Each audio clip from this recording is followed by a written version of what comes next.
So good afternoon. Part of the presentation um, for research for transitioning from a 2-year to a 4-year requires a lot of footwork and paperwork. And so I just thought I'd share a couple of slides to ensure academic success while transitioning to that 4-year institution.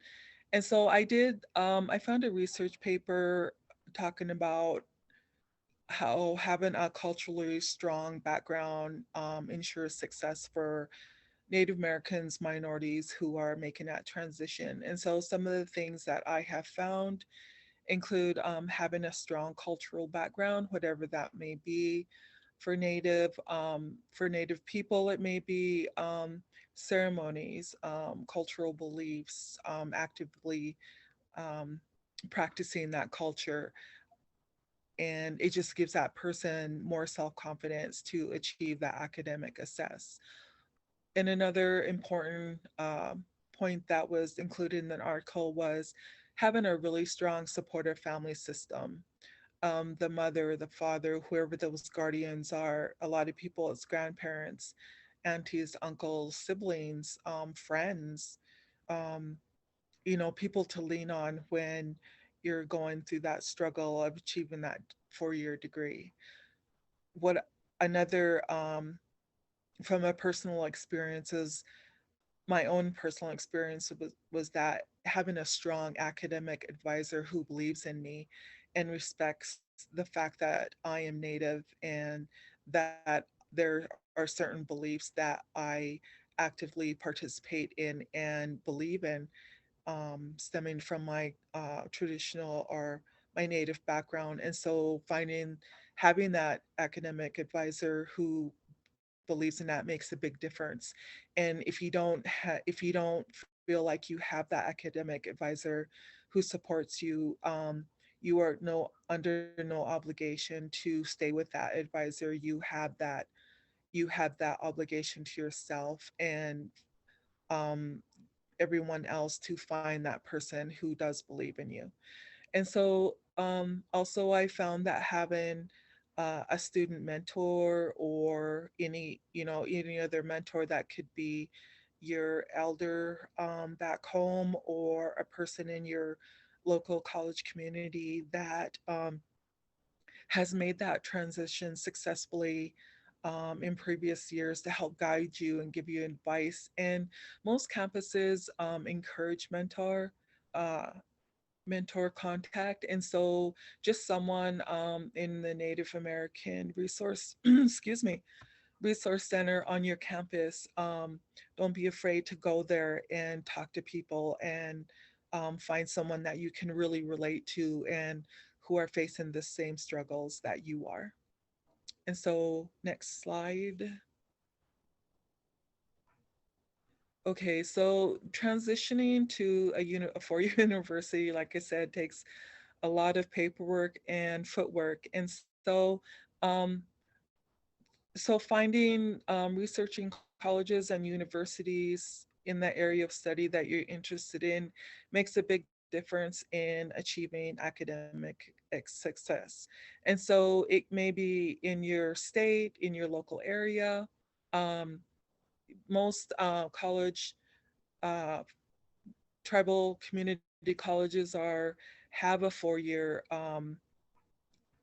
program of study on their campus through online study. So if you don't want to leave that campus, you have that. Most, like I said, not all colleges, but most colleges have that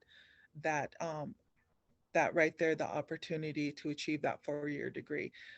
And if not, don't be afraid to go out of state if that area of study it really impresses you. So along with that, you need to consider the cost of an in-state versus an out-of-state system. Usually, out-of-state is more expensive. For Native Americans in most states, they have a waiver from what I found doing my own research.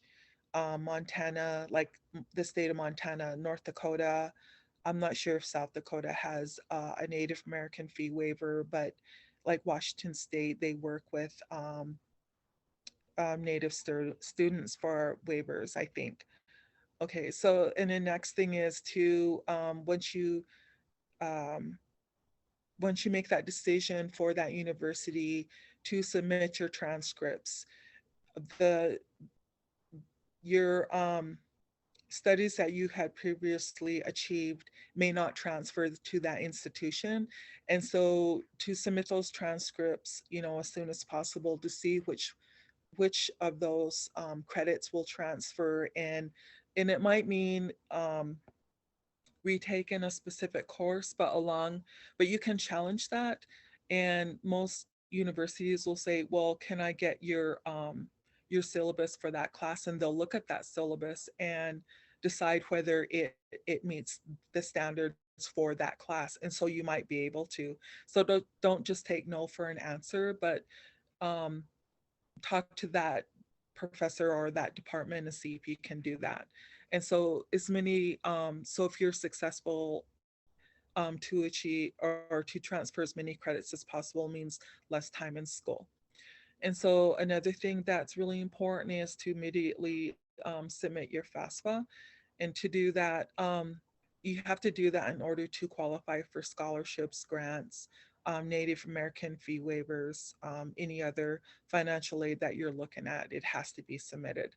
And that's online and it's free and needs a previous year of taxes. So it it's pretty self-explanatory. It doesn't take very long, but to do that is a good step. And then if you're planning on living on campus, another thing to do is immediate apply for student housing. Most universities, colleges, tribal community colleges have housing, and they really fill up fast. So it's important that you get that in there.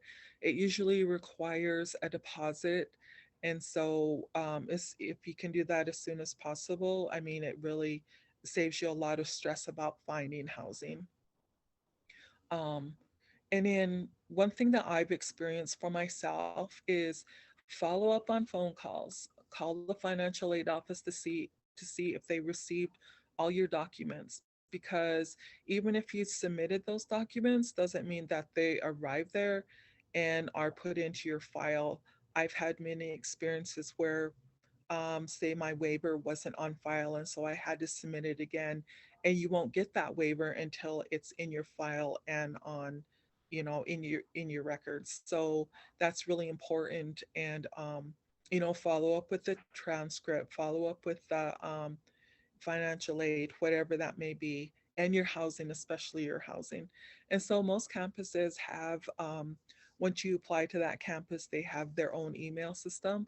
And so it's really important to check those emails like every single day. If you're not seeing anything, then follow up with a phone call. And so those are just what I found from my research is these are really important steps to take in order to successfully enter into that university system and have everything in place so that you don't have to stress about it. And so I really hope that my information helps people do that. And thank you for listening to me.